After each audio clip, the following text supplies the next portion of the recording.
Если в первые недели войны наша новостная лента была одним нескончаемым кошмаром, который еще и шел по пути нарастания, то сегодня эта же самая лента идет в двух противоположных направлениях. С одной стороны, разговоры о деэскалации и переходе к защите Донбасса. С другой, призывы закончить начатое и развернуть масштабное наступление на Киев. Это звучит настолько шизофренически, потому что и то, и другое несется из одного пропагандистского рупора. В авторитарном государстве, которое ведет кровавую войну, слышать такой публичный раздрай как минимум странно. На самом деле, это раздрай внутри головы одного человека.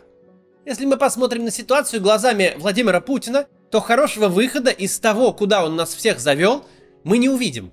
Причем выход не обязательно с победой, хотя бы выход с минимальными потерями, его тоже нет. Путину сейчас очень сложно продолжить эту войну. Она явно была спланирована плохо, основывалась на неверных вводных и никаких целей военным путем достигнуть нельзя. Ее продолжение сулит огромными и бессмысленными потерями. По всем направлениям. Путину сложно и остановить эту войну тоже. Внутри России развернута военная истерия. На непонятные цели положили тысячи жизней российских военных, а также разбомбили украинские города. Простой вывод войск в такой ситуации вряд ли кому-то понравится. Возникает естественный и понятный вопрос. А зачем же все это было? Люди будут спрашивать, за что погибли все эти люди? Зачем мы это все устроили? Ответа нет. Путину еще и сложно все оставить как есть. Российские войска стоят на чужой территории, совершенно недружественной. И в самое ближайшее время украинские войска могут принести им тяжелые потери. А российская экономика многомесячное состояние армии в чужой стране переносить будет плохо. Да и вообще ей не очень-то хорошо сейчас. Сегодня мы попали в очень интересную точку. В точку, где все решения на столе плохие. А российским властям очень сложно продолжать по-прежнему. Нужно делать какой-то выбор.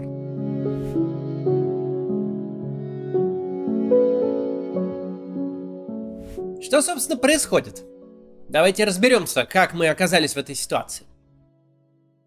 Во-первых, мы это знаем и от источников изданий, заслуживающих доверия, вроде «Медузы», и мы это видим и на практике.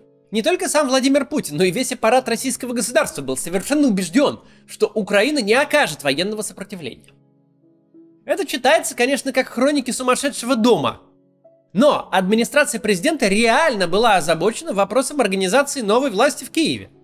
Где найти столько управленцев, квалифицированных на 3-миллионную столицу, если их не хватило и на Крым с Севастополем, думали они. То есть вот эти вот колонны росгвардейцев со щитами и дубинками — это не результат несогласованности и головотяпства или какой-то инициативы конкретного генерала.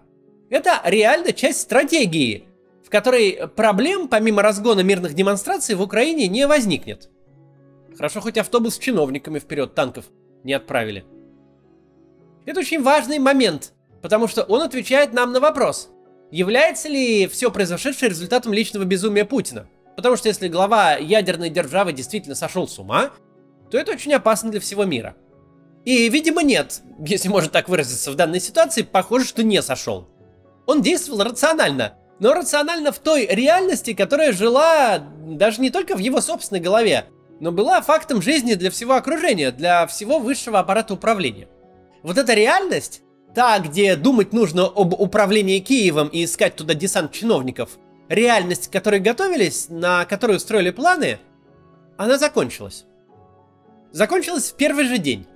Но для тех, кто сидит слишком высоко, кто высотой близок к жирафу, закончилась уже дважды, спустя месяц. А для реальности новой, судя по всему, никаких планов не готовили. Во-вторых, пропаганда явно перестаралась. Думаю, немногие мои зрители смотрят телевизор. Но если вы зайдете сейчас в программу телепередач, то придете в ужас. Сегодня, 1 апреля, на канале «Россия-1» с 5 утра и до полуночи есть ровно одно неполитическое шоу. Часовая передача о здоровье. Все остальное время занимают новости и политические ток-шоу. Ни фильмов, ни сериалов, ни развлекательных передач, ничего. 18 часов сплошной пропаганды, из которых 4 часа заняты Соловьевым, а 5 часов Скобеевой. Такая же картина на Первом канале. И длится это уже месяц. Такого не было никогда. И ни по какому поводу. Даже наоборот. Весь формат пропаганды всегда стоял на том, что она идет гарниром к развлечению. Люди приходят посмотреть рейтинговые танцы на льду или песенное шоу и остаются поненавидеть Америку вместе с Дмитрием Киселевым. Это всегда довольно четко делилось. Есть контент для государственных нужд, а есть для рейтингов, коммерции, а главное для привлечения к государственным нуждам внимания. Сейчас этого ничего нет. Эфир крупнейших телеканалов стал даже не туркменским. Там теперь сплошная накачка войной и больше ничего. Месяц людей кормят военными победами и обещаниями вот-вот взять Киев. На этом обстоятельстве и основана та неожиданная для ситуации публичная полемика между Соловьевым и Кадыровым с одной стороны и Мединским с другой по вопросу переговоров и деэскалации. Потому что очевидно, что есть та часть аппарата государства, которая понимает, что продолжение активной войны – суицидальная идея. Что это только размножение гробов и санкций, а никакой Киев взят не будет. Что совершенно все, что они себе в голову вбили, оказалось полной фигней. Но с другой стороны, есть те, кто понимают, что эту машину не остановить. Что идти за Киевом, Одессой и Харьковом, а вернуться с развалинами Мариуполя, из которых бежали все жители, такого слона никому не продашь. Слишком много вложено в пропаганду, слишком сильно зритель возбужден. Как ни странно, но обе эти позиции, если встать на сторону тех, кто их произносит, довольно разумны. Все плохо вперед на Киев – это шанс реального поражения. Назад к границе – признание случившегося поражения. Третья причина замешательства власти – это отсутствие обратной связи от народа. Об этом мы поговорим после небольшой рекламы. Сейчас вернемся. Кризис неминуем, это факт. Количество санкций увеличивается, люди теряют работу, а рубль далек от стабильности. Но IT-сфера по-прежнему остается на плаву. Специалистам поднимают зарплаты, чтобы те не уехали за границу, а некоторые компании даже готовы платить им в долларах. При этом IT-сфера вряд ли утратит свою востребованность. Бизнес и наука, заводы, соцслужбы – все эти сферы нуждаются в IT-специалистах. Так что если вы задумывались о карьере в IT, время начать действовать. Аналитик данных – одна из самых востребованных IT-профессий. Это человек, который находит закономерности в данных и помогает принимать решения в бизнесе, науке и управлении. Сейчас такие специалисты очень нужны. На одном HeadHunter на данный момент больше 6000 вакансий, а средняя зарплата аналитика без опыта работы начинается от 70 тысяч рублей. Зарплаты опытных специалистов, тех, кто проработал год и больше, гораздо выше. Там все ценники идут от 100 тысяч, и потолка там нет. Профессии можно обучиться всего за несколько месяцев.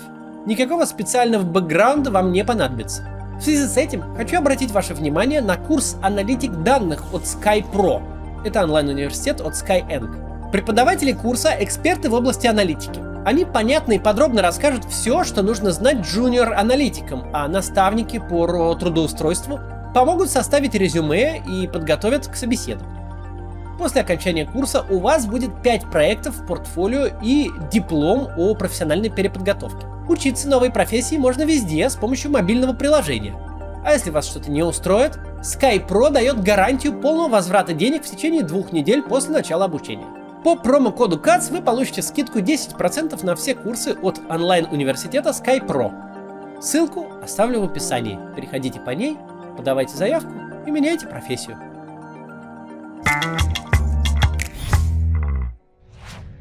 Продолжим.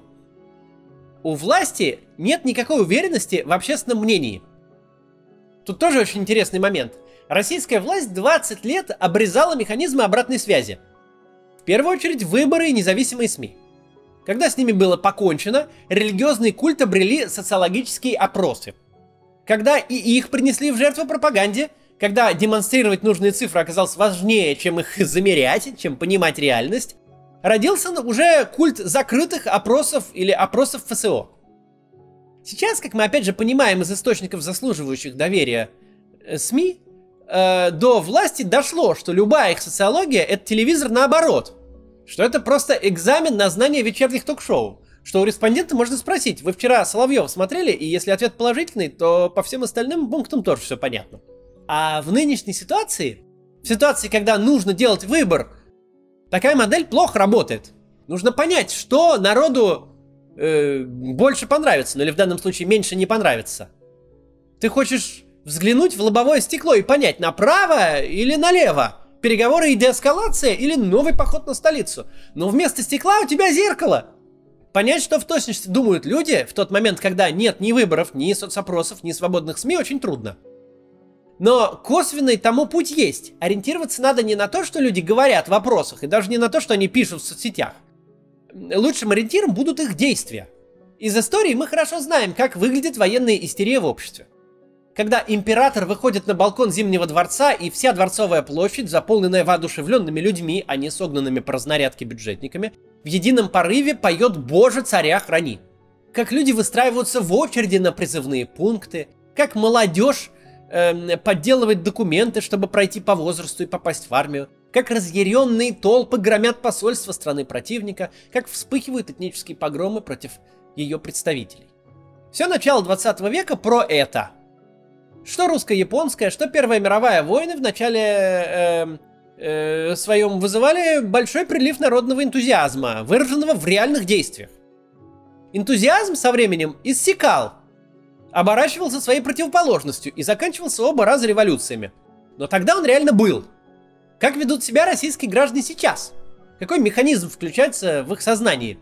Механизм сплочения вокруг флага и милитаристский угар? Совсем нет. В них включаются совершенно советские рефлексы, которые выработались за 70 лет советской власти и прошли через поколения, без которых наши родители, бабушки и дедушки просто не выжили бы. Если пропаганда говорит, что у нас все хорошо и будет лучше, что мы всех победим и никакие санкции не страшны, что цены не вырастут и дефицита не будет, это значит, что товары длительного хранения нужно закупить немедленно. То же касается и призыва. Обратите, кстати, внимание, что законопроект об обязательной явке в военкомат без повестки был остановлен. Причем остановлен очень необычно, остановлен между вторым и третьим чтением в Госдуме, чего обычно не бывает. Успешное второе чтение – это почти гарантированное принятие. Но, очевидно, у кого-то из тех, кто принимает решения, в голове поселилась не лишенная смысла мысль. Не нужно людей нервировать ковровым призывом. Одно дело войну по телевизору смотреть, другое дело, когда твой ребенок оказывается между статьей об уклонении и между призывом и отправкой в горячую точку. С призывом, кстати, вообще интересно. Эта война полна мрачных парадоксов, и призыв один из них. Ведь поколение лихих 90-х, того самого мрачного времени, на котором ездит пропаганда без остановки, оказалось единственным, на чей призывной возраст не пришлось никакое массовое смертоубийство. Над поколениями советской стабильности висели Афганистан и Чечня. А сегодня в Украине массово гибнут люди 2000-2003 годов рождения, тех самых тучных нулевых, времени благословенной стабильности Путина. 24 февраля стерло все, что было до него, и открыло нам новую реальность. Но тем временем общественная реакция на войну попросту один в один совпадает с общественной реакцией что на попытки ввести карантин, что на кампанию вакцинации. Люди готовы согласиться с чем угодно, выбрать верный вариант в любом опросе. Ровно до тех пор, пока это не касается их лично. Российская вакцина лучше всех, но не в моем плече. Санкции нам нипочем, не. Но сахар и доллары надо купить.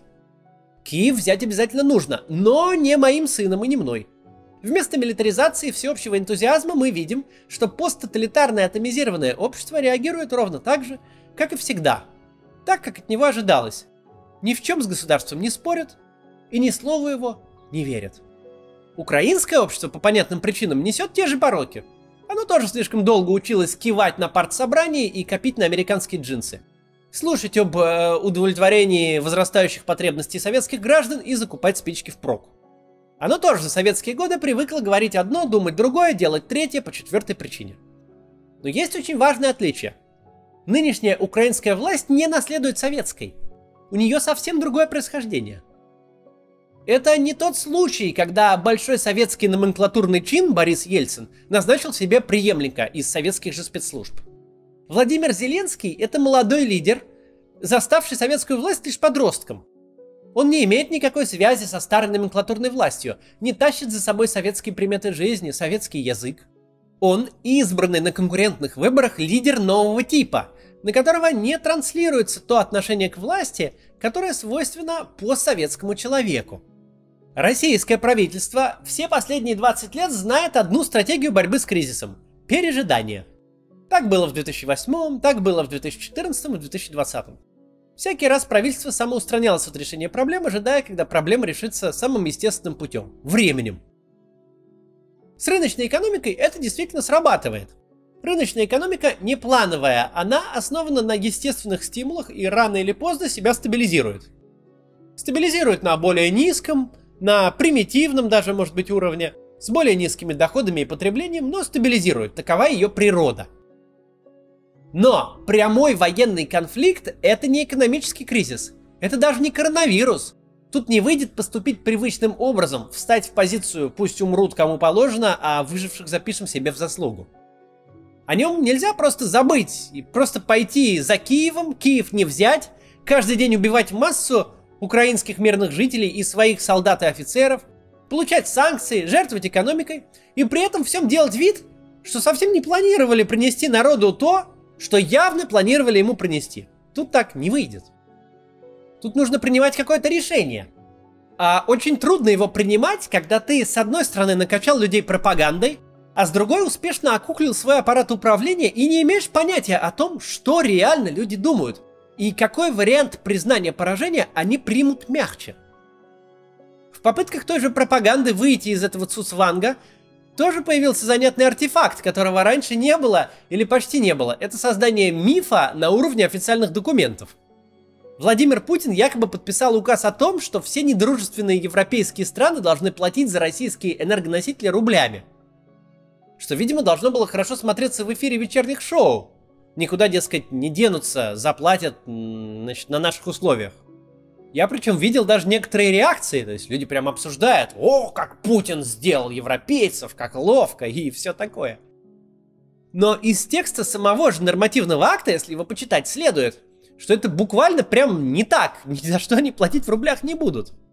Что, это проблема российского банка, тут же конвертировать то, что им прислали европейцы, в рубли со специального счета, а покупатели будут платить, как платили. Ради того, чтобы у федерального эфира появилось нечто наподобие внешнеполитической победы, пришлось принять целый указ президента, содержание которого напрочь противоречит ярким заголовкам. Настолько хочется победы хоть где-нибудь и как-нибудь, что приходится идти даже на такое. Это и есть косвенное признание: настоящей победы не будет.